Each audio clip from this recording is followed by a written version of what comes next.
Reserve, as a lot of you will know, but it is a beautiful part of the world, and it's important that all of you know exactly where we are. It's not an entirely abnormal scenario for us to be in, but we haven't been at this campfire for quite some time, so it is great to be back. Previous fireside chats, we've been back at our actual camp where we stay at night, so you got to see a little bit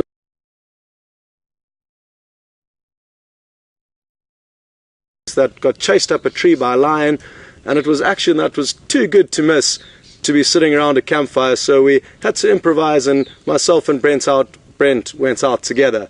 So I hope you enjoyed that.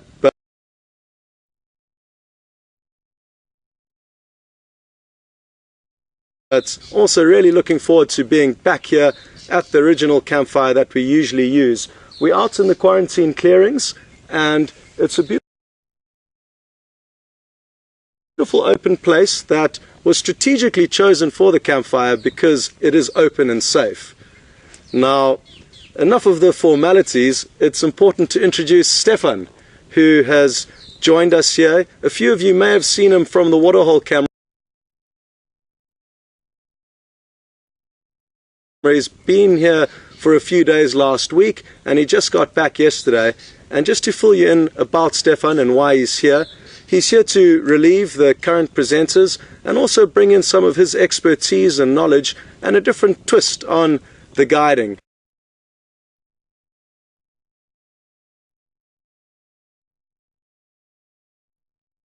Industry. And Stefan, welcome to the Fireside Chats. And he's been up to in the last 16 years in the industry. So up to you, Steph. Well, I started a long time ago, as you said, 16 years ago. I started just south of here in the Sabi Sands, actually. Did my training as a green recruit. Hadn't even been to the Kruger National Park at that stage in my life. And went through a training session, which was in itself amazing and obviously set the tone for the rest of my life. And I have to thank all my trainers for that.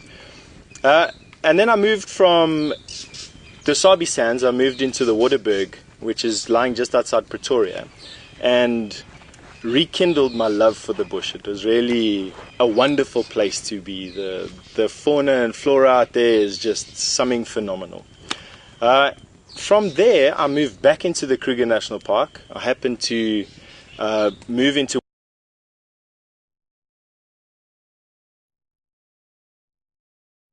one of the private concessions inside the Kruger National Park, which is, there's one situated close to Satara, the Nwanetsi concession, and it was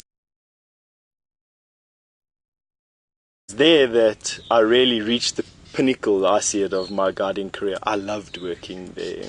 And that is really a beautiful concession for many reasons. It's a fantastic concession. As you'd know, it's one of the most prolific lion and elephant and buffalo areas in the Kruger, and I've got many good memories of being there. From there, I moved into consulting. I got married and I had a family, so I moved into consulting.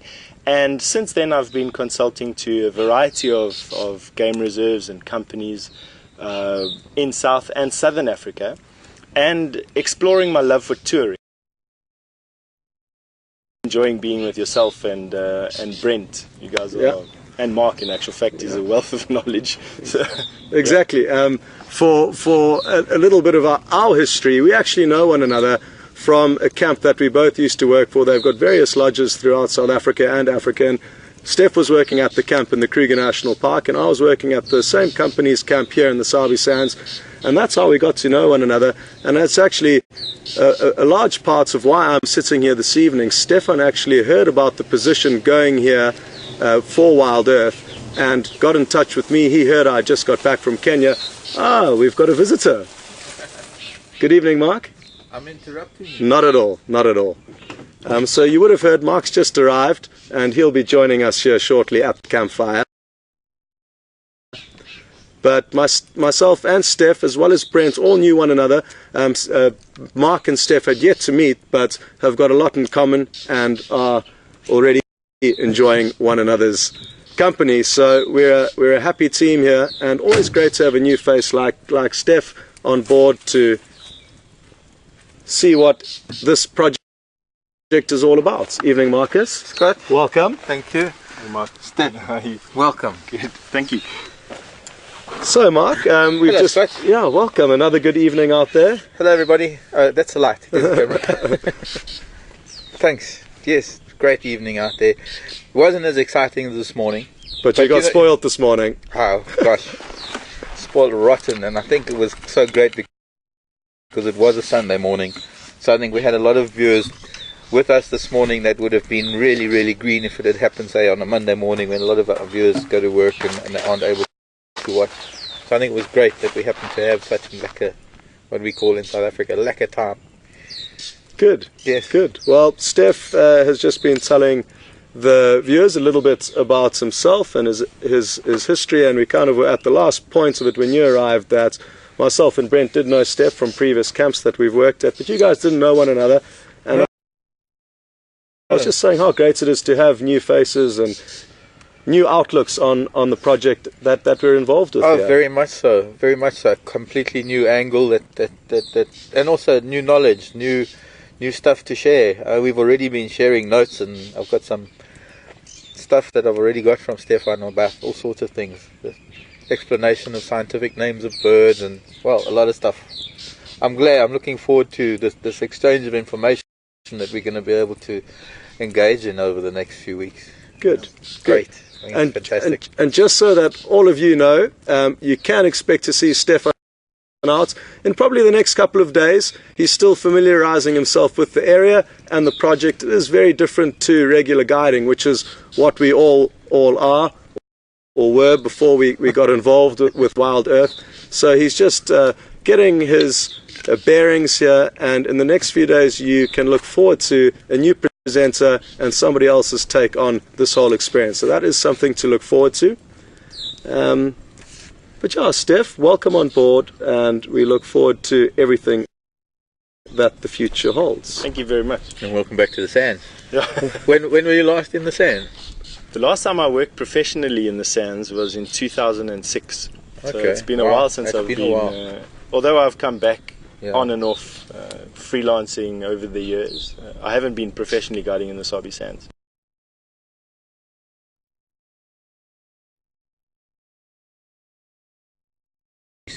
And just this almost like a coming home thing, where there is that comfort of being here in the Sabi sand, of being here in the Sabi sand.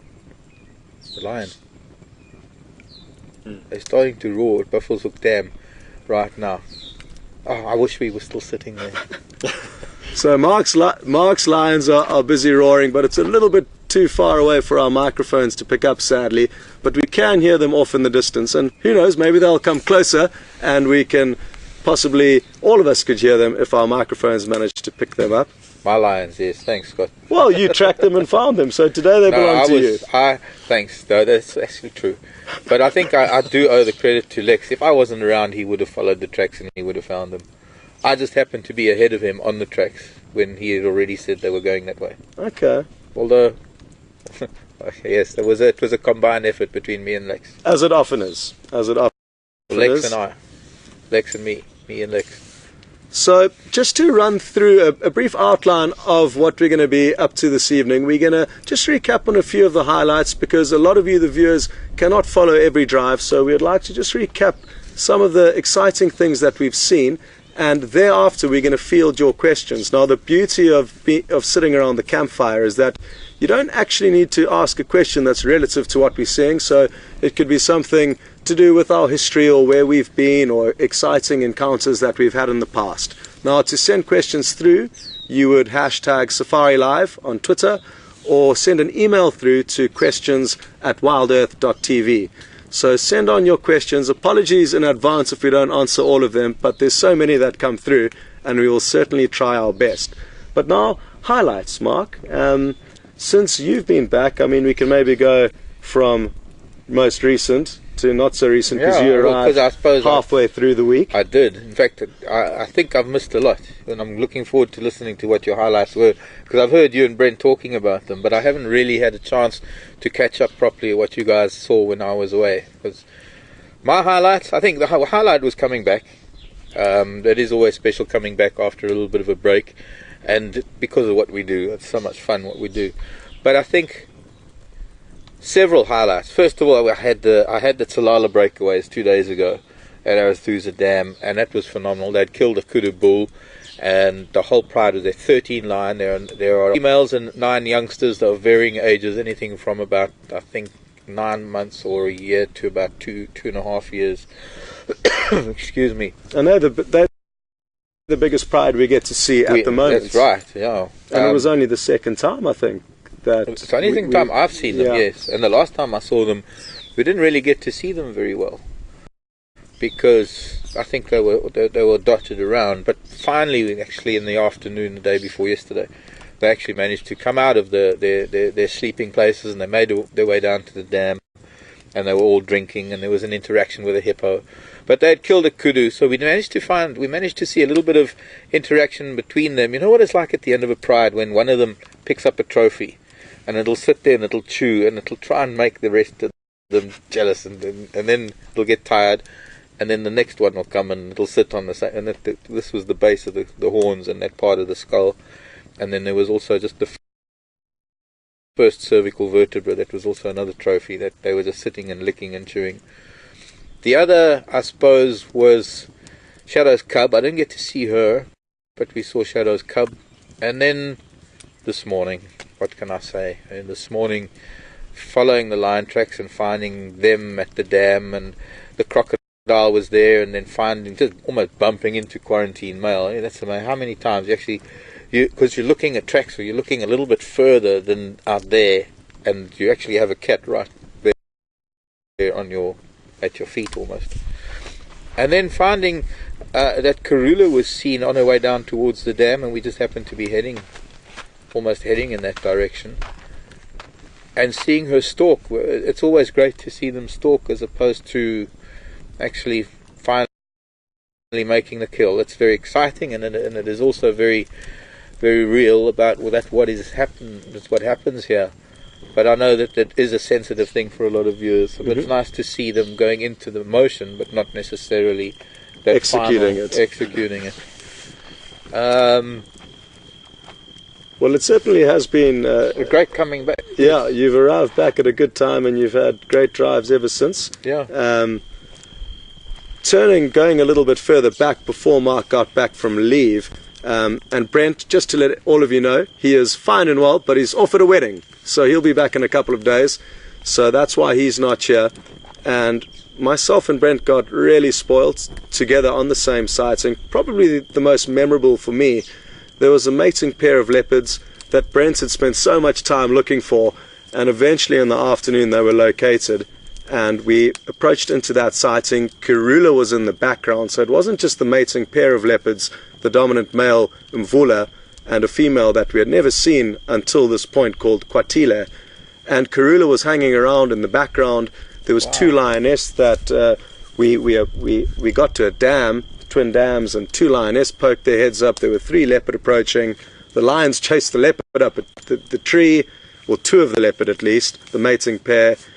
And after that all calmed down, the lion went back to the dam. Karula came down to drink. They were looking at one another from across the dam. It was all very, very exciting. Thankfully, none of the leopards got injured, and it is a reality if they do bump into lion that they could get themselves in trouble, but thankfully it's not their first time, and they escaped without any problems. But that was a very exciting sighting that we shared. We even had a herd of wildebeest back on the property, so not one of the big cats and not one of the stars of the show, but certainly an animal that has provided us with so much great viewing. We actually saw 5 wildebeest give birth all on this clearing that we're sitting in now. That was in November.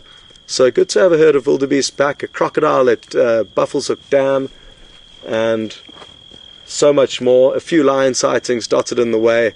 But so you had 3 leopard, 2 lion facing each other across twin dams, And I thought my dad Buffelshoek Dam was good. Yeah, it was a different context. It was very context. different. I forgot to mention the elephant. Yeah, yeah.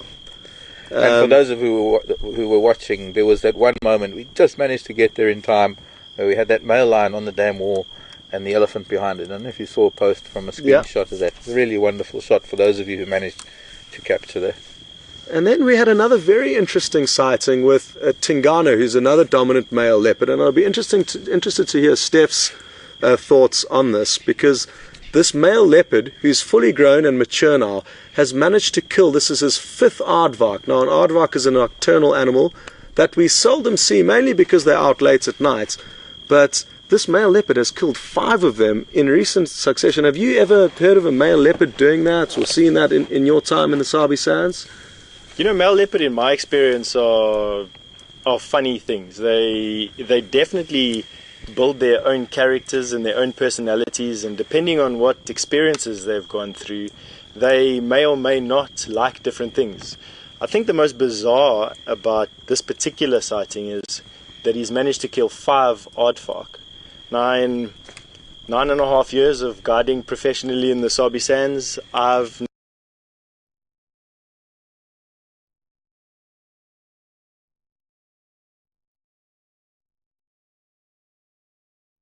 and he's obviously quite good at it, so well done. Yeah. Well, as Steph said, sorry, Mark, I've spent a third of the time in the Sabi Sands guiding, but I also had never seen an aardvark, and that was until earlier this week when Tingana had managed to kill one. And it was a dead aardvark, but it was my first aardvark in the Sabi Sands nonetheless. So, what was the sighting like? It was an incredible sighting. We were actually on standby to enter the sighting. He had the kill on the ground, so this is we couldn't see this, but we were nearby waiting for our turn to join. There's only 3 vehicles allowed at any given point in a sighting, and we were the first in queue as the one vehicle would have left. And so we all of a sudden, no problem, we all of a sudden heard Hyena making an absolute racket, and what had happened was that Hyena arrived on the scene and actually stole the kill from him. Initially it was a tug of war that we could hear from our vehicle, but by the time we got there, second hyena had arrived, overpowered the leopard, and these hyena were busy feeding on the aardvark with the leopard watching nearby. A third hyena then came onto the scene, and 2 of them chased the leopard off, but had an incredible sighting. And again, interesting, back to habits of leopard, we don't know Tingana very well, but he didn't have the kill up a tree. Now, it was at the base of a marula tree. It wasn't too big for him to take up the tree, but he didn't. And again, that's interesting how Steph said they're all individually animals of habits, and you'll notice that some are much better at looking after their kills once they've made them than others. Very much so, but also they do specialize. I mean, I've known individual leopards that specialize in porcupine, and there are not many that have that. There are many that try and give up, and when they see a porcupine again, they give up. But there have always been those few that learn the fine art of porcupine killing. I just thought we need to dispute the 5 though, because when I'm amazed that you've seen it, because it's certainly the second time we've had it on camera. Yeah. And when I saw that one, I thought it was the 4th, but I was there. We need to confirm it with the guides and I suppose some of the viewers, because it was reported by, I think, Arathusa and Nkoro guides, and the same sighting was maybe misconstrued as 2. So just to clarify that, but even so, it doesn't lessen the impact of the fact that this is, if not his 3rd, maybe his 5th. Mm-hmm. And he's clearly specializing. I mean, I don't know, no, you might not have heard of him. There was a leopard called Mbombi. No. He was originally born at Londolozi, and I met him in '96 when I was at Inyati. He was already 11 years old then, and he was, by then, he actually in those days was one of the oldest leopard that was around at the time. He specialized in warthog, but he had got down to such a fine art that you knew when you saw him in a particular position on a termite mound, it was almost guaranteed that he was going to nail the warthog. Ironically, he was killed by a warthog when he got a lot older. Interesting. Oh, bizarre. I know that in my experience with leopard, at least, especially old males, they tend to hunt warthog a lot. You can almost track them termite mound to termite mound, warthog burrow to warthog So you've burrow. seen it a few times? I've seen it a few times. Okay. In particular, big, well-developed male leopard. Yeah. So, Yeah. Good. Well, it's just about time, I think, to start answering some questions. So I'll be waiting for Nikki and the final control to send those through to me. And in the meantime, Steph, it's always interesting to hear a new person or new guide's perspective who comes on board here in terms of what you're looking forward to and what differences you may have noticed in the short time that you've spent with us. it's a good question, that, because it's something that I've been reflecting on for days, preparing for my game drives here. But I'm really looking forward to spending the amount of time that you spend here with the various cats and the various sightings.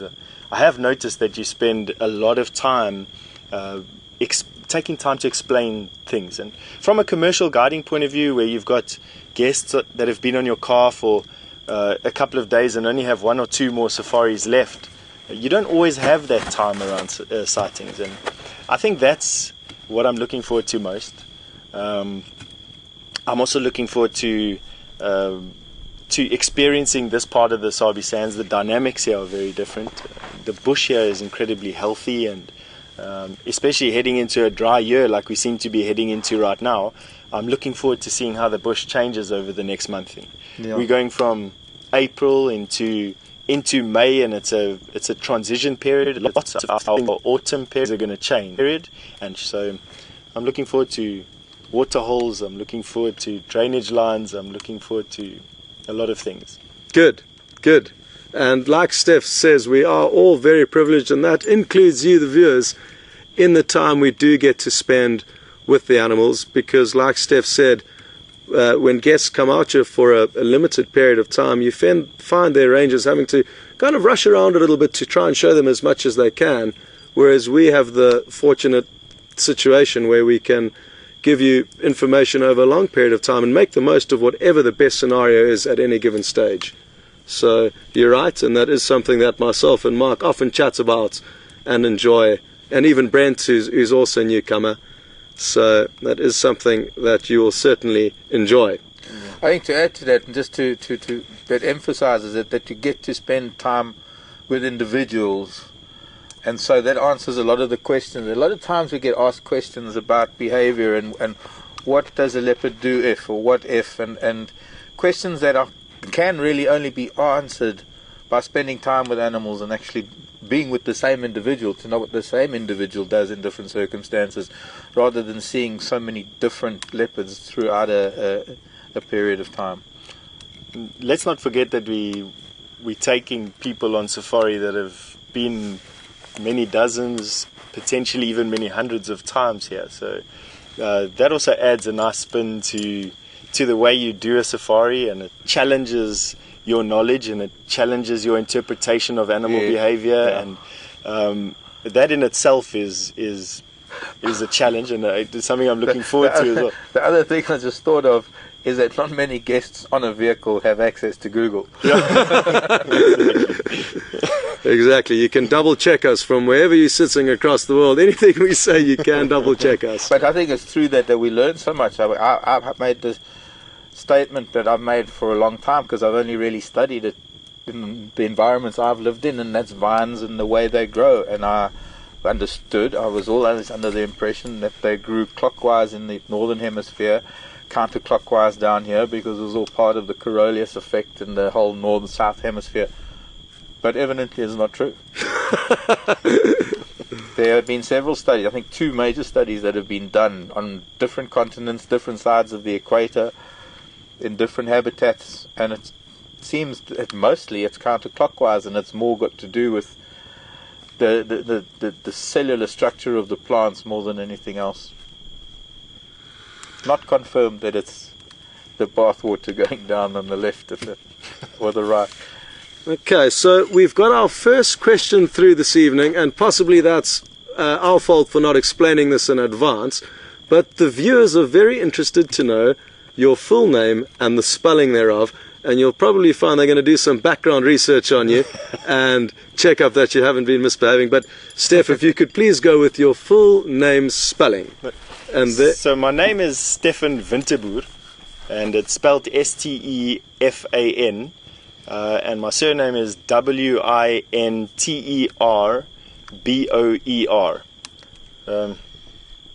Definitely comes out of the old South Africa. I wouldn't say it's the most democratic surname at the moment, but it earns itself its fair share of laughs and is definitely a conversation point. Not Dutch origin. German, in actual fact. German. Although my grandparents are Dutch, so, there is that. So Steph comes from, and that's just a little bit of an interesting difference between, and it's a minor difference, but it is a difference in that Steph's background or heritage is of German and essentially Dutch descent, which a lot of the people who came into South Africa from the northern hemisphere were Dutch settlers as well as European settlers. So I'm from the European side of things, and Steph's from the Dutch side of things. But that goes way back, and it doesn't really influence how we treat one another in this day and age. We're all South Africans, I think. That's exactly. Very much so. Are we putting anything on this fire tonight? No, we're doing a different dinner tonight. We're going to take some coals home. Okay, so Steph's getting a lot of questions through this evening, as he should, because there is a lot to learn about him. And the viewers are interested to know if you have a favorite animal, and if so, obviously, what animal it is. I have two that share my top spot. I'm very fond of spotted hyena, just because they're very comical and they're always animated and they're always doing something.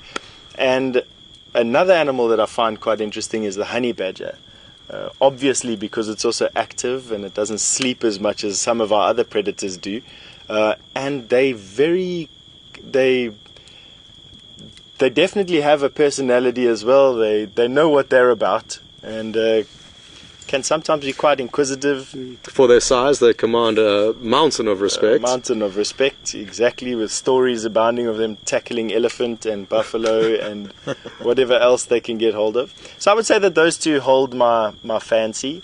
However, I found that over the years, season to season and year to year, my interests change from birds to butterflies to insects and then to grass and ecology. So I definitely say that at the moment my favorites are insects, although we're going back into winter now, so it's going to change most definitely. Well, Mark's got a whole library of photographs of insects that can keep us busy during the winter, because he is something else when it comes to insects.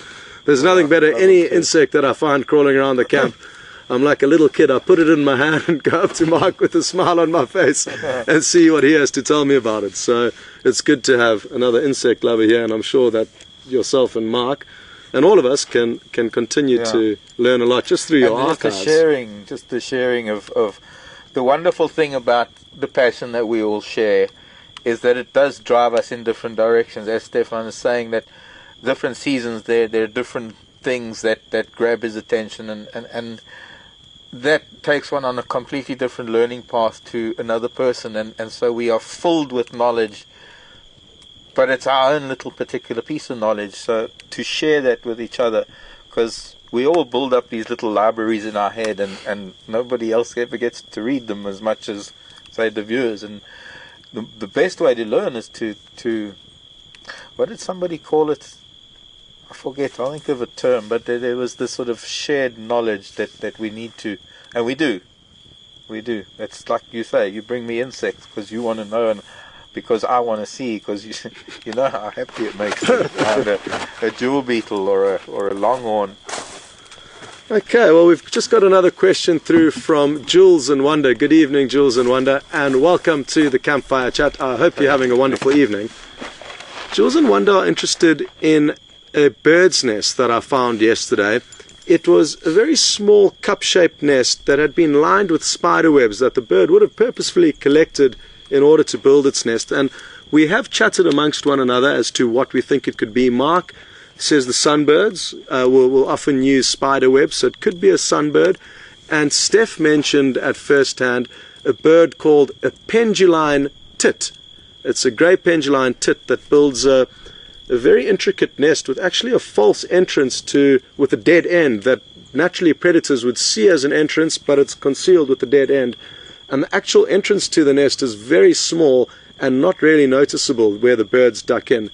And it could have been an old penduline tit nest. Because it isn't the nesting season, it's difficult to say because it's old and would have broken down. Spiderweb, and you'll often find sunbirds under the eaves of houses collecting cobweb, spiderweb, that they will bind with lichen. That's the other thing, whether it was lichen or fine grasses. That was things happening outside my front door at home with a community spiderweb. And it's happened in 2, if not 3 seasons in a row, but I filmed it on both 2 seasons, where they would flying into this community spider's web with bits of mapani leaf and dehusked mapani seed, and they were pushing it into the web every day. And then of course the spiders would come out and they'd fix it all up at night because they're nocturnal spiders, and come daytime the spiders are all. This is the only community spider we have here, the community web, and I'm sure each one of us could be able to find a nest for you. But these sunbirds were actually building their nest inside the spider web, so that they eventually had their ball of the nest inside the spider web, and every time they modified it, the spiders would spin more silk around it. That's was incredible. remarkable. I took video of it. I need to find it again. You do need to find that and share that with us. Get help editing from Uncle Liam over there. And the great thing is, it doesn't matter where you are in the world, quite a few of the viewers kindly researched birds that would use spider webs, and it's across the world. So there was a bird in the UK, I've already forgotten what it's called, but also hummingbirds that will use spider webs, and I'm sure it doesn't matter which country or area you live in, that there would probably be a bird in that area that uses spider webs. And isn't it quite interesting and bizarre that the birds have become so resourceful to use this resource? Well, if you think about it, bioengineering, what we call bioengineering today, is stuff that is taken from nature. And if you look at a lot of what we think as humans we invented, and you look at what nature has already been doing for so long, it's not a far stretch to think that maybe some human was watching a sunbird or something sewing with silk. I mean, they're ants that sew with silk. Mm-hmm. They're ants that use silk to sew leaves together. So it's not a far stretch to think that we never needed to sew anything other than when it came to clothing and out of necessity. It wasn't an built-in action for us to nest or anything, but we've certainly adopted the act of sewing things together. And I'm thinking, well, maybe it's because we had people watching nature many years ago before television. Exactly. Well, thanks very much for that question, Wanda and Jules. And what I'll do is I'll make sure Mark knows where it is and maybe point it out to you, and you can go and have a closer look, and Stefan, where the nest is, and we can try and further look into exactly which nest it is. We've just got another question through from Jeffrey. Good evening, Jeffrey, and welcome. Jeffrey is interested to know what our thoughts are rather on Karula being pregnant. Now, for those of you that don't know, Karula is a female leopard. She's just over 10 years old, and her territory encompasses the camp where we stay, so we do see her fairly often, not as often as we would like to, because she has been moving around quite a lot and expanding her territory potentially, but there is a potential that she is pregnant. Mark, what are your thoughts? Well, I suppose I'm having seen her today and spent time with her. I don't know, when did you last see her? I saw her last in the sighting with the mating pair at night. About a week ago. Yeah, about a week ago. I was following her through the grasses, and it was only when she was out at the dam much later on, after we left, after we signed off, she was standing, as she made her way down to the water, so unobstructed, and I had a look, and I would say yes. Not yes, she's pregnant, but yes, I can see her tummy's hanging a little bit. She is an 11-year-old cat, so she is going to have, she's had 5 litters, so she is going to have a little bit of sagging in the tummy. But it is hanging, there is, maybe, don't know. Yeah. I can't say for sure. It would be nice to think so. My guess. I was sitting in final control watching your game drive today, and with the benefit of having a recorded scene and something that I was able to refer back to, I'd have to confirm that with you. She definitely has a weightiness to her belly that suggests something else than sagging. Or a full tummy. Or a full tummy. She definitely had a meal at some point, but there was that weightiness that they get. And it's nice to have a fresh perspective that's not tainted by the fact that Steph might not know that she lost cubs about 3 months ago to the day. 4. When was it? End of December? Middle, wasn't it? Yeah, Somewhere in December. mid to late December, but let's call it January, February, March. 3.5 months, and their gestation period is just over 3 months. 90 to 100 days is a figure that is used. So the fact that she did lose her cubs, and leopards are known to mate very shortly after losing cubs, not every time, but potentially a week or two after losing cubs, they could already come into season and mate again and have the next litter ready in essentially 3 months. So we are getting to that point that if she had have mated shortly after she lost her cubs, we should be expecting cubs fairly soon. But Steph didn't know that, so it's nice that he's... Yeah, no, I wouldn't push it to say soon. I'd say that there might still be another good... It's only the first bit of... First trimester. Yes. Maybe still about 2 months to go. When was she mating? Well, she hasn't been seen officially that we know of mating since then. But I know it was a week or so after she lost her cubs that I found tracks of a female leopard that not necessarily was her, but in all likelihood could have been her, with the male. So already there was tracks of a female leopard in an area where she moved, so we can assume it was her. Can't be sure, but there's a strong likelihood that she could have already mated. But it was that time that you found that she had that... The impala killed the baby, she killed the lamb, then she killed the adult, and she was in the big jackalberry on Gowrie cut line, and I think it was quarantine that was with her, but Mvula was also in the area, which might account for those tracks that you saw. Yeah. It's a wait and see. We've got a couple of more weeks. Let's take note of it. Yeah. And I took some photographs today, so I'll put that on her site on Facebook. I'll put it on.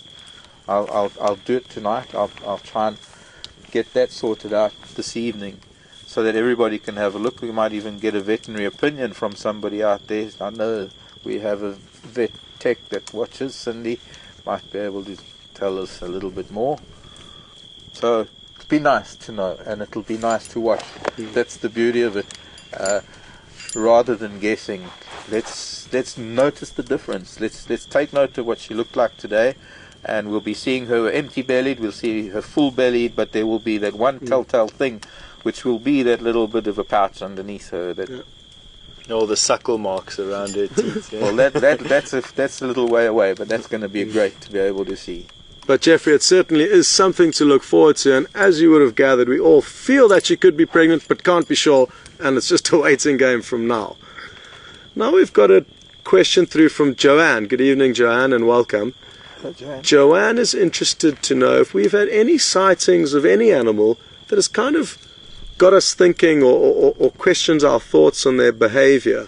And because I heard the question ahead of you, I'm going to start the ball rolling here with an answer, and I'll let you two guys think about it. There are always interesting things that happen, Joanne. The thought that initially came to mind for me was something that happened quite recently. We were sitting at Buffelshoek Dam, where you were all with Mark this evening, so a familiar place to all of you. And we were watching elephants, and there was a lot of stuff going on. It was a great sighting. And then all of a sudden a woodlands kingfisher started flying and landing in the water, which they're not supposed to do. They sometimes kind of fly and do a crash landing, but after a split second they fly out, and that's how they'll get their body dry. They're not actually hunting fish, but they're actually getting wet in order to clean themselves, not dry, wet, to have a little bath, but it's usually an instantaneous in and out. This bird, however, was flying and landing and opening its wings and floating, basically like a duck, and it was behavior that is unexpected, and most people that I've spoken to in the industry have never seen anything like it. So you do get these unique scenarios of animals doing things that technically they're not supposed to do, which is always wonderful to see. This was a young bird. We could tell that it was a juvenile because of its beak coloration. So maybe it was young and adventurous, and who knows, maybe a little bit silly, because floating around in a dam which now has a crocodile in it didn't. So maybe it's the fact that it was young and a bit naive, that it was taking these chances floating around in the dam, but it was interesting behavior to see nonetheless. Kind of inexplicable, we didn't know why, or we couldn't ask the bird why it was doing that, but it certainly seemed to be enjoying itself. Yeah. Don't think I've seen that before. Yeah. Me either. But you try and ration On the hot afternoon, and I was even tempted to try and pull off the same stunt as that kingfisher that afternoon and go and flop around in Buffalo's Hook Dam. So You wouldn't be the first. so Although, not advisable now. yeah, not advisable now that there's a crocodile. and 2 lions and a herd of elephant the last time we were with him. Exactly. But anything, I've been guys? thinking while you've been talking, but I've been interested in listening, so my brain was more listening to you than thinking about it. I'd have to think about it. I'll probably come up with something at the most inopportune moment while you're already talking. But Whenever you're ready, Mark. offhand, there's always things, behavior, animal behavior is probably one of the most fascinating things of all, because it is so undefined, it is so random, it is so unique. Every time you watch something, you're going to see something different. But yes, to see something so out of the ordinary, I have to think about that. Yeah. Fair enough. It's a good question, Jan, and I got lucky. Initially I thought, oh, how am I going to answer that one? And it is a good question, though. I might just chirp in the middle of a drive one day. Well, exactly. So, Jan, you got to stay tuned for Mark's answer. He's gonna give it to you at some stage. Maybe not this evening, though. Steph, anything from your side that stands out? Something interesting that you were surprised by? I quite enjoyed seeing the footage of the crocodile eating the tilapia in the dam. I have seen crocodiles using elephant to fish. So as the elephants move into the dam, they kick up a lot of sediment, and fish use the opportunity to feed. And I have seen them catch fish before, but I've never seen them catch a tilapia that size. Yeah. Was it a big one? It was a big one. It was fairly big. Yeah. I mean, I only saw the footage of it, so I would judge it was probably that big. Yeah. But I've only seen them eat catfish like that. I've never seen them catch tilapia like that. And that's a good point that Steph's just raised. And the beautiful thing about having a few different minds around one campfire is that when we were watching the buffalo drinking, we were speculating as to whether we thought this crocodile may take an attempt at a small buffalo, which it certainly would be able to catch, provided the situation presented itself to the crocodile. And the crocodile was disappearing, and eventually it would pop up and we'd see it again. And at one stage it was right in and amongst the buffalo. It was actually encircled by buffalo. And it could well be that it had gone in there not necessarily to look for a buffalo, but to look for the fish that have all been attracted by the buffalo's hooves that are kicking up all the dirt and sediments and insects that may be hiding below the surface. So that has helped me now piece together the puzzle, and it could well be that rather than the crocodile going for the buffalo, it was attracted to the movement around the buffalo, knowing that there would be fish there. Opportunism. Exactly. The drongo catching insects around the alleys too, and there's so many things. But yeah, thinking of, I've thought of footage I've seen of unusual behaviour, but I think it's every day that we spend here, we're hoping to see that one thing that we've never seen before, to be able to, and it does happen every day. Oh, with understanding comes more questions, I found. Very much so.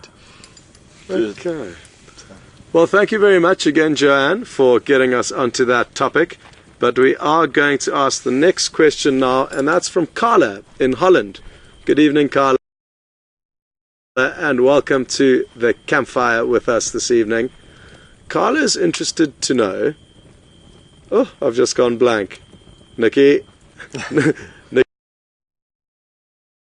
Nikki's going to send through the question again, but I've just gone absolutely blank. The radios. Okay. Apologies, Carla. It's a great question, though, and I shouldn't have forgotten it. And this is we're all going to enjoy, and I look forward to hearing everyone's answers. Carla's interested to know the radios that we use during our game drives we all coordinate with the other game viewers where the sightings are. We work together to find animals. Would you prefer to drive around without the radio or with it?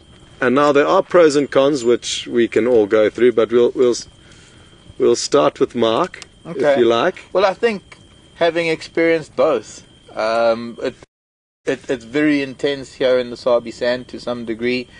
It was perhaps the most intense I've ever experienced it in Thornybush. And I don't have a radio at home, although I have neighbours that all have radios, and it's a very big share block next to me. There's a bar now, shouting, by the way. But also in East Africa, where we've been, we're the only people there, so there are no radios, there are no other vehicles, or even out on a walk. When I'm out on a walk, there is no other sightings to go to. You're out there in the wilderness and you're doing your own thing. I have to say that has to be the best, because that is where you're able to experience anything, whether it is an impala or a giraffe or the most incredible sightings, that some of the ones that we see, you're the only one that is ever going to see it. And it's that uniqueness and that moment in time that is only yours. And even if, well, no, there's no one to share it with. For me, that's the thing. It doesn't necessarily work for what we want to do here, because I think there are far too long periods when you're not seeing much, when you've got to full time with things that are not easy to do with the camera. Yeah. So for your own personal enjoyment, and we're privileged in that we've spent a lot of time in the bush, it would be great to have absolutely no idea what's going on and everything's a complete surprise. Definitely. Like Mark says. But at the end of the work together, we would really battle to find animals. And all of you that, especially that have been viewing for a long time now, you'll know that one day we the lucky ones that get to find the animals, but other days we have to rely on the other people to find the animals for us. So it's important to share. It's like those moments of going over to Arathusa and joining in on the sightings in Arathusa. If it wasn't for that, we wouldn't have seen those the breakaways. Exactly. Steph, your thoughts? While I can't dispute the fact that being alone in a sighting has a particular magic, the very big pro of having a greater guiding community helping you on any one game drive is that you have choice. You can choose what to see, how you can build an experience, basically, and I think that is a key thing.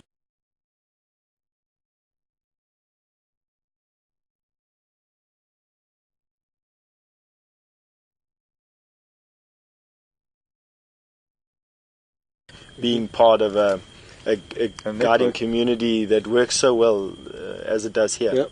So, and if it wasn't for all of the vehicles and all of the people spending time with the various animals that we occasionally get to spend time with, those animals probably wouldn't be habituated with the vehicles, and the quality of our sightings would be far worse. What you need to remember, especially in this reserve, is that people have been coming here for over 50 years, just armed with cameras, taking photographs of animals and not interfering with the animals' day-to-day routine, allowing us for the incredible sightings that we have and the proximity that we can get to animals, especially leopard, I would say, the main one in this area, that are naturally very shy and elusive, and you'll find them in other parks throughout Africa, but you won't necessarily see them there. They'll occur there, but they will not be relaxed with humans. So that is a perk of having lots of people sharing information, tracking animals together.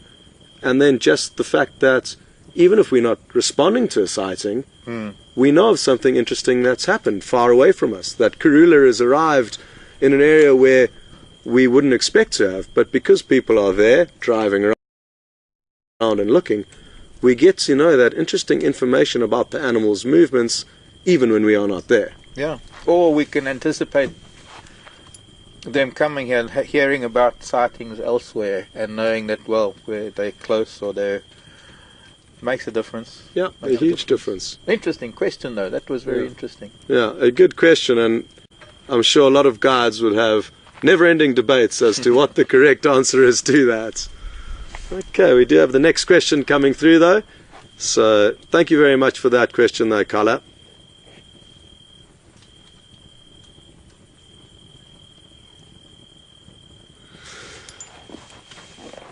Okay. Lynn in Canada, good evening, and I hope you are well. Lynn is interested to know what has been our most hair-raising experience to date. So I'm not sure if any of you would like to start with that. If you're not ready, I can. Go right ahead. Are we limiting that to here?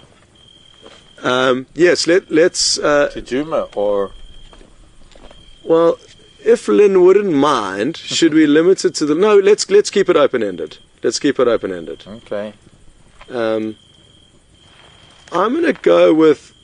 There's varying degrees of hair-raising, but I'm going to go with an interesting story that got my shackles up, and that was actually with the snake. So occasionally, in and around the camps, you find snakes, and if they're inside one of your guests' rooms, typically you need to try and remove it, understandably. So it was here in the Sabi Sands, the southern Sabi Sands, where there was a Mozambican spitting cobra. They are not the biggest of cobras, and probably get to the biggest I've seen in this area, about 1.5 meters in length. And thankfully they're not deadly for an average healthy human, but they do pose both a very nasty bite that would probably get you into hospital, as well as the fact that they can spit venom into your eyes. So I'd been told that one of my guests had a snake in their room, so I went there. We've got a big visor and snake catching equipment, tongs that are specifically designed to catch snakes. The problem with these tongs is that they're designed to catch snakes out in the bush, not necessarily in closed environments. And I was finding that with the right angles on the walls that the snake was slithering down, these tongs actually didn't have the right grip or shape to lash onto the snake. And it was after 10 or 15 minutes of some hair-raising experiences with the snake that came to mind for your question this evening. So one of my most hair-raising definitely was with the snake. And the interesting thing that I think we can learn from this is that if and when you can avoid catching a snake, which is the majority of the time unless it's inside your room, even then what we could have done if we weren't under pressure was simply open the doors and the snake would probably leave. But in this scenario we were kind of forced to catch the snake. But where you can, avoid catching snakes, or call somebody that does have the knowledge and the right tools to do that, because you'll find that most people get bitten by snakes when trying to either catch them or kill them. So that's my story, and I'm going to hand over now to Mark and Steph. I'm not sure which one of them is ready for their hair-raising story. I don't know which one. I suppose I had an elephant encounter that was pretty hair-raising, because she was beating me up and she gored me with her tusk, and I was fighting back for my life. So you were on foot then? Yeah, and I was underneath her. So that was pretty hairy. I've had the cobra and rolling a landy, and I've had a few other events in the bush, but I think the worst has probably been underneath an elephant. Okay, so Mark's probably trumps mine, because I haven't. Not a Trump thing. No, it's not a Trump thing. It's different genres. Different genres of hair raising. But Mark's one was a much larger mammal than my fairly small reptile. Although I must be honest, I think most guides have their moment with elephant. It's sort of the watershed moment between being a bit too brave and then learning full respect for elephant. Complacency plays a bit of a role there too. They do. My closest encounter, or my most hair-raising encounter, was with elephant as well. A male elephant. I stumbled upon him on a walk with some people, and we were looking at some tracks, and he was walking down the road, and before we knew it, we were well within each other's comfort zones. He wasn't comfortable with us, and we definitely weren't comfortable with him. But the usual trick of just creating distance didn't work, and he decided to chase us away from where we were. And the unbelievable build-up of tension was actually what scared me the most. Was this groundswell of pressure that you feel when an animal's rushing down at you. And at the most critical time, my group of people that I was guiding split apart and bombshelled into the bush around me. So it was a choice between running myself, protecting the only person that I could, which was next to me, and having this unbelievable sense of responsibility for those who are bombshelling. And even though nothing happened, the elephant stopped, and I managed to jump off the edge of a drainage line into some sand. It was still, to this day, it raises goosebumps just thinking about it, you know. So definitely elephant is what I want to say. There is something about a big bull rushing, even though 99% of the time they always stop. But yeah, rushing up and kicking sand in your face. Exactly. And just standing your ground and not knowing whether he's going to stop or not. Yeah, well, there certainly are a long list, and we would have to have a gigantic pile of wood here to go through all of the other hair-raising moments. But it is something that keeps it real out here. There is obviously risks, but what's important to remember is that it's far safer as a human being here living in the wilderness than living in any city in the world. Oh yes. And all of us will vouch for that. So even though there are risks here, they are not nearly as numerous as those risks where there are more humans than animals. So I feel safer here than anywhere else, and even though we do get the odd fright, typically animals do not want to have anything negative to do to us, and it's very seldom that they do. Well, it is the time to wrap up the fireside chat already. It gets diluted when we've got extra guests and visitors and the time goes by, and we've got great questions coming through. So thank you to everybody for your questions that you've sent through, and sorry we couldn't answer everyone's, but we always try our best. And send your questions through tomorrow on the drives. That is also a good time to send through questions. And from myself and Stefan and Mark, thank you very, very much for joining. And again, a big welcome to Steph. We can't wait to get him out on the road, and it'll just be in a couple of days until you see him and get to go on a game drive with him. And I can guarantee you're going to have a good time. So that's something to look forward to. Also, Brent will be coming back sometime this week. So there's going to be a lot of action here and a lot of new faces for you to see. And we're working on Jigger tomorrow. And we're working on Jigger, the other vehicle, tomorrow. Obviously, it's the weekend, so we couldn't convince any mechanics to come out here and do the work. But it's not a problem because parts are being sourced in Johannesburg as we speak that need to be put into the car tomorrow. So tomorrow afternoon or the next day, we'll have the second vehicle up and running. But other than that, I wish you all a wonderful evening or morning, depending on where you are in the world. And thanks to Steph guys. and Mark, and to VM and Andrew on camera. Thanks, guys. To Nikki in Final Control. And there's also another member of the Wild Earth team that a lot of you will know. His name is Will Fox. He's also back here for a short time just to give some input on our project and how we've been doing. So it's great to have Will back in camp. And he just arrived today. So it's a big crew here, and from all of us, thank you and good night. Bye everyone. Great to see you.